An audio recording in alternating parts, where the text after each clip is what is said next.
بسم الله الرحمن الرحیم. زما مسعود جبار نوم دی او قومي وطن پارټۍ ضلع صوابي چیرمن ما. نن منګه ټولو په خپلو ضلعو کې یو تاسیس نه هم مناو کړی دی، خو نن مرکزی پروګرام دی او هغې نن پېښور ته راغلیو سره د خپل کابینټ سره د خپلو ملګرو.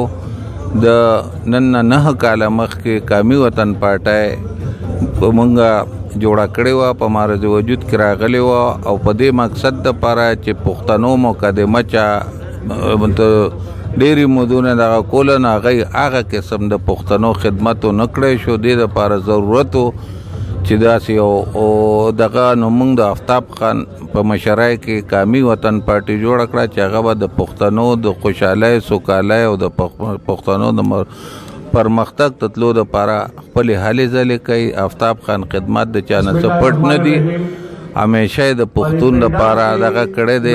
چې کله په څو قومو او دغه نو هغه د پښتنو خدمت کړی دی، ډېر زیات روزګار یې ورکړی دی، نور هم ډېر ډیولپمنټ د دې صوبه کې چې کوم دی په هر ضلع کې د آفتاب خان مرون منت دی. او زمونږ د صوبې مشر سکندر حیات خان شیرپا خدمات هم د چا نه سپټ نه دي.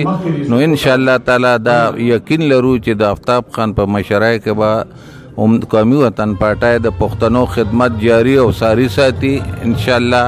او پښتانه به د هغې چې کومې محرومۍ دي، د هغې چې کوم دغه دی، د هغې دغه دپاره به خپلې هلې ځلې کوي. والسلام.